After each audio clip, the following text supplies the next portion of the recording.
Hello बच्चों, नमस्कार। बच्चों, मेरी दूसरी वीडियो है व्याकरण। आज व्याकरण में मैं लेकर के आई हूँ समास। समास के बारे में आज मैं आपको समझाऊंगी। बच्चों, समास किसे कहते हैं? अनेक शब्दों को मिलाकर एक शब्द बनाने की प्रक्रिया समास कहलाती है। जैसे परम है जो आनंद, परम है जो आनंद, परमानंद, यानी कि ये एक से ज़्यादा शब्द या पद हैं, तो ये एक से ज़्यादा यानी अनेक हो गए और इनको मिला करके एक शब्द बनाने की जो ये प्रक्रिया है परमानंद, यही हमारी समास कहलाती है। बच्चों, इसके बाद में है समास के भेद।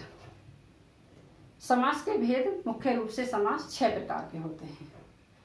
6 प्रकार में पहला भेद है अव्ययीभाव समास। अव्ययीभाव समास में पहला पद अव्यय होता है और प्रधान होता है। अव्यय यानी एक शब्दांश, शब्द का छोटा शब्द, जैसे कि उपसर्ग वगैरह होते हैं, इस तरह से। तो पहला पद इसमें अव्यय होता है और प्रधान भी होता है। जैसे यथा, समय। हम इसको विग्रह करेंगे तो कैसे होगा? समय के अनुसार, यानी यथा इसमें मुख्य हो जाएगा, प्रधान हो जाएगा, और यथा अव्यय भी है, और इसलिए हम इसको कैसे विग्रह करेंगे? समय के अनुसार। ठीक है बच्चों, एक चीज और समझा देती हूँ मैं। अव्ययीभाव समास तो मैंने समझा दिया। ये वाला जो रूप है ये विग्रह कहलाता है। विग्रह यानी अलग अलग करना, और ये वाला समस्त शब्द या समस्त पद यानी पूरा मिला करके। ठीक है, तो मैं समास के दूसरे भेद पर आती हूँ। दूसरा भेद कौन सा है? तत्पुरुष समास। तत्पुरुष समास में दूसरा पद प्रधान होता है। कौन सा पद प्रधान होता है? दूसरा पद। बच्चों, इसके भी भेद हैं। तत्पुरुष समास के भी भेद हैं, और उनके जो भेद हमने तय किए हैं वो कारकों की विभक्तियों के अनुसार, कारक चिन्हों के अनुसार हमने इनके भेद किए हैं। कारक के 8 भेद हैं, लेकिन हमने पहले भेद यानी कर्ता को और अंत वाले भेद संबोधन दोनों को हटा दिया गया है इसमें, और बीच के जो कारक के जो प्रकार हैं उनके अनुसार, उनके प्रसंग के अनुसार हमने तत्पुरुष समास के नाम रखे गए हैं। जैसे कर्म तत्पुरुष, कर्ण तत्पुरुष, संप्रदान तत्पुरुष, आदान तत्पुरुष, संबंध तत्पुरुष, अधिकरण तत्पुरुष, संबंध अधिकरण, ये कुल मिलाकर के 6 प्रकार हैं तत्पुरुष समास के। अब जैसे मैंने एक एग्जाम्पल लिखा है यहाँ पर, आप बीती। अब हम आप बीती का विग्रह करेंगे, अलग अलग करेंगे, तो कैसे करेंगे? आप पर बीती। ठीक है, अगर हम इसका भेद बताएंगे तो हम इसके चिन्ह के अनुसार, कारक चिन्ह के अनुसार हम इसका भेद बता देंगे। तो पर किसका चिन्ह है कारक में? अधिकरण। कौन कौन से चिन्ह है? मैं और पर। ठीक है, तो ये हमारा कौन सा समास होगा तत्पुरुष का? अधिकरण तत्पुरुष। इसी तरह से अब मैंने यहाँ पर अधिकरण तत्पुरुष का एग्जाम्पल लिया है, तो इसलिए इसको समझाया है। इसके बाद में तीसरा भेद है कर्मधारय समास। बच्चों, कर्मधारय समास में इसमें क्या होता है? विशेषण विशेष्य और उपमेय और उपमान का समास होता है। इसमें विशेषण विशेष्य का संबंध होता है और उपमेय और उपमान का संबंध होता है। जैसे मैंने एक उदाहरण लिखा है, नील कमल, यानी हम इसको विग्रह करेंगे, नीला है जो कमल। नीला है जो कमल, हम जो करके हमने इसको विग्रह कर दिया।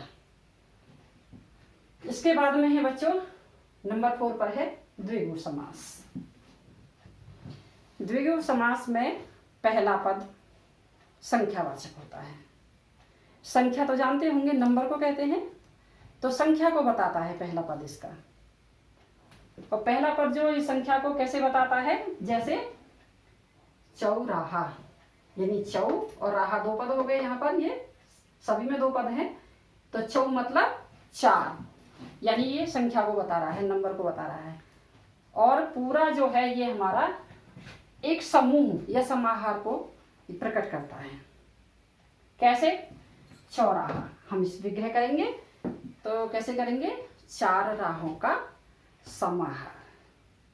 चार राहों का समाहार या कहीं कहीं समूह भी देखा जाता है। इसके बाद में है बच्चों नंबर 5 है द्वंद्व समास। द्वंद्व समास। द्वंद्व समास में दोनों पद प्रधान होते हैं, बराबर की प्रधानता होती है, कोई किसी से कम नहीं होता, और बीच में इसमें योजक चिन्ह छिपा होता है। इसके बीच में समस्त पद के बीच में योजक चिन्ह होता है, और विग्रह करते हैं हम तब हम और या जोड़ देते हैं।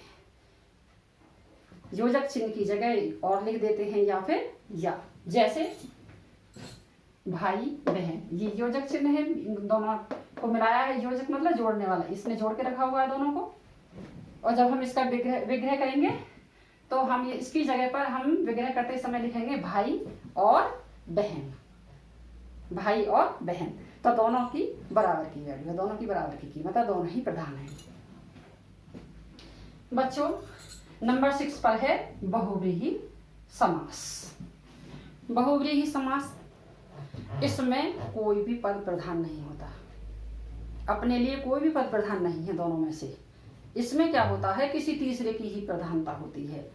जो समस्त पद है वो किसी तीसरे की प्रधानता बताता है और वो उसी के लिए प्रसिद्ध हो जाता है।